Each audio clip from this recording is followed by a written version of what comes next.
Bonjour tout le monde et bienvenue dans cette nouvelle vidéo. On va parler des risques et la notion du risque quand on investit en bourse comparé à d'autres classes d'actifs.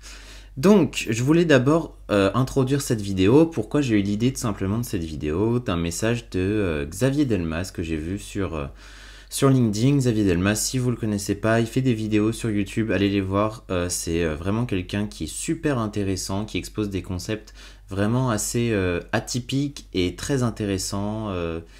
Franchement, quelqu'un que j'admire dans ses vidéos, le contenu qu'il produit sur YouTube. Donc si vous ne connaissez pas, je vous le conseille.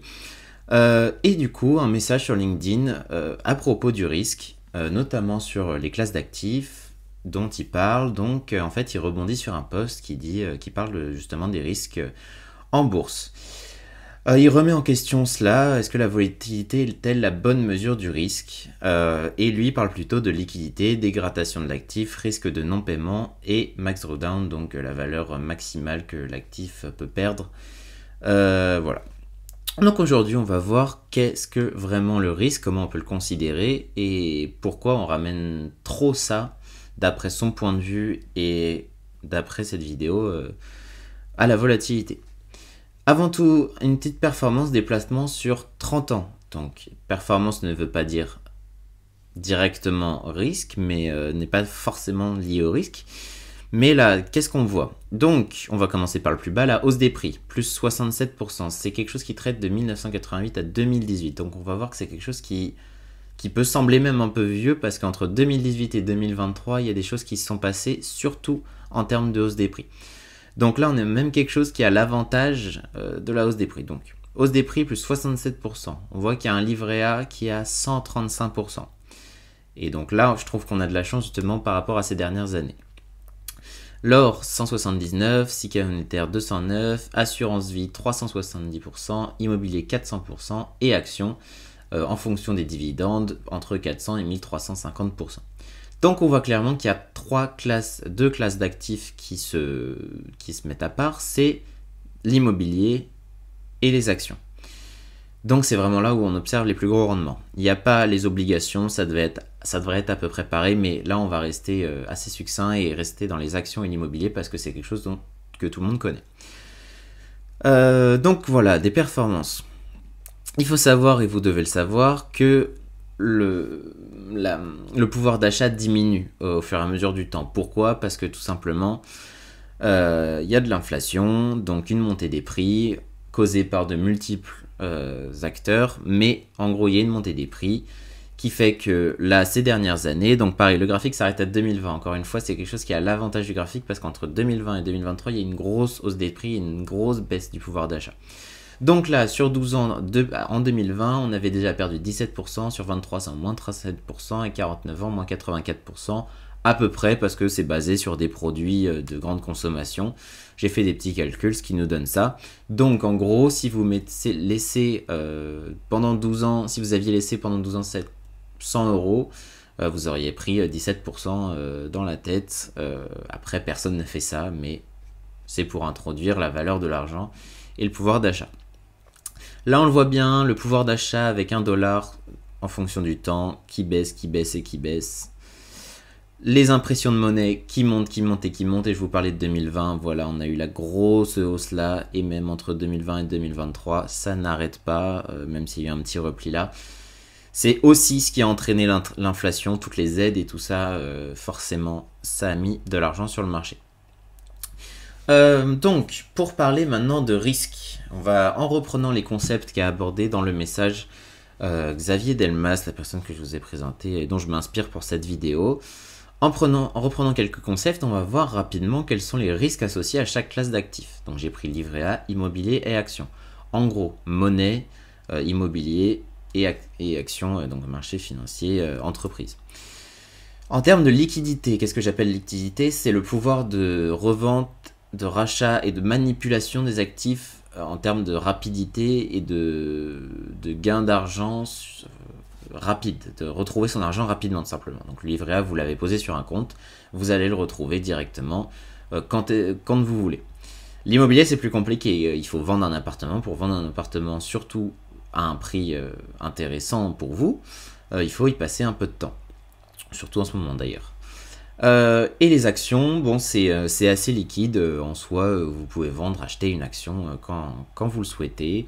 Ça, il n'y a pas trop de soucis. Au niveau de l'entretien et des frais, livret A, pareil, pas d'entretien. Bon, on va faire tout le livret A d'abord. Donc, entretien et frais, il n'y a rien. Risque de non-paiement, ça voudrait dire que l'État français, dans le cas du livret A, s'effondre. Assez peu de probabilité. Le max drawdown, c'est le même cas. C'est peu de probabilité que l'État français s'effondre.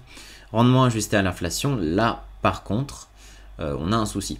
C'est-à-dire qu'on a une inflation ces derniers temps qui est autour de 5 et 10% pour prendre une fourchette assez large. Quant au livret A, on a un rendement de 3%. Ce qui est problématique, puisqu'on gagne moins que le prix de la vie augmente. Donc, en gros, on perd du pouvoir d'achat. Qu'est-ce que signifie perdre du pouvoir d'achat? On perd indirectement de l'argent. Et en termes de volatilité des revenus, bien sûr, un livret A, on est sûr que les revenus vont arriver, on est sûr qu'on ne met pas d'argent en jeu. Donc, aucune volatilité des revenus. Donc, en fait, le seul point faible du livret A, et ce qui rassure les gens, c'est qu'on est sûr et certain d'avoir le même montant d'argent sur son compte. Ce qui ne veut pas dire qu'on a plus de pouvoir d'achat. Et on en a même moins avec l'inflation actuelle. L'immobilier, donc moins liquide forcément. Il y a de l'entretien, il faut rénover, bref, vous voyez à peu près, il faut s'en occuper de son immeuble. Risque de non-paiement, ça arrive, il y a de l'assurance, mais ça arrive qu'il y ait problème de squat, plein de problèmes qui font qu'on n'a pas de paiement à la fin. Mais bon, c'est assez raisonnable, donc c'est pour ça que j'ai mis en jaune.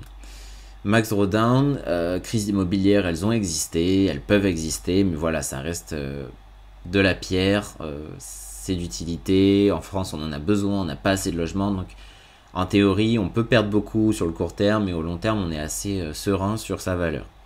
Rendement ajusté à l'inflation supérieur à l'inflation, et volatilité des revenus, encore une fois assez faible, puisqu'un loyer, ou même le prix de l'immobilier, enfin surtout les loyers d'ailleurs, n'évolue pas beaucoup. Niveau des actions, très liquide, donc ça on l'a vu. Entretien, frais.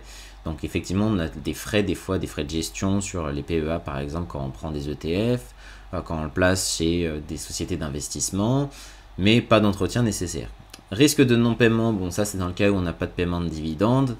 Bon, c'est pour ça que c'est assez faible parce qu'il y a très peu de non-paiement de dividendes et en théorie, si on est diversifié, c'est quelque chose qui n'arrive que très rarement et qui ne fait pas mal à un portefeuille. Max drawdown, par contre, ça, c'est sûr que des actions, c'est très volatile. Sur des grosses crises, 2008, Covid, bulle de l'an 2000, tout ça, des actions, c'est un champ où il y a beaucoup de spéculation. C'est-à-dire que si on prend l'equity de chaque entreprise, on le multiplie à chaque fois. Par exemple, Apple, c'est 40 fois son equity. Donc, c'est sûr que c'est très spéculatif. Et donc, si on a une coupure économique, ça peut retomber très bas. Rendement ajusté à l'inflation, c'est le meilleur, comme on a vu dans le petit schéma qui était ici. Vous voyez, entre 460 et 1350 sourcés du revenu. Et par contre, une certaine volatilité des revenus, ça c'est sûr. Une action, ça peut prendre 100%, comme ça peut baisser du même risque, enfin du même pourcentage dans des temps en mois, années. Ce qui nous mène à ce petit tableau qui est un point de vue, je tiens à le rappeler car je ne suis pas conseiller en investissement. Donc ce petit tableau qui nous mène à une espèce de conclusion. Comme quoi, donc c'est les risques de perte, et j'insiste sur perte, par horizon d'investissement ajusté à l'inflation. Donc à livret A en court terme, c'est très bien, on n'a aucune volatilité, c'est top, et on n'a pas besoin d'avoir de rendement sur de l'aussi court terme. Mais on voit que tout de suite, quand c'est du long terme, et ben en fait, je reprends ma petite courbe de pouvoir d'achat, ça ne fait que baisser. L'immobilier, quant à lui, au court terme, le problème de l'immobilier, c'est les frais de notaire, frais d'agence. Donc au court terme, on a des pertes. On voit qu'au moyen terme, elles sont déjà assez raisonnables. Et enfin, au long terme, encore une fois, je reviens là, les frais disparaissent, la valeur augmente, on fait travailler l'immeuble, donc on y gagne. Et les actions, forcément en court terme, le risque est élevé. Je dis pas que ça va arriver, mais le risque est élevé de perdre de l'argent. Au moyen terme, il est toujours élevé. Et en fait, ça va être en plusieurs années, voire même décennies, qu'on va avoir des résultats qui vont être aussi énormes qu'on a ici, qui se passe sur 98-30 ans. Donc 30 ans, performance sur 30 ans, voilà, on a ces résultats-là. Mais maintenant, sur plusieurs mois ou quelques mois, les risques sont élevés. Et c'est pour ça qu'on est en rouge-orange là. Voilà, merci d'avoir suivi cette vidéo. Si vous avez appris quelque chose ou que ça vous avait intéressé, n'hésitez pas à mettre un petit pouce bleu. On se retrouve pour une prochaine. Salut!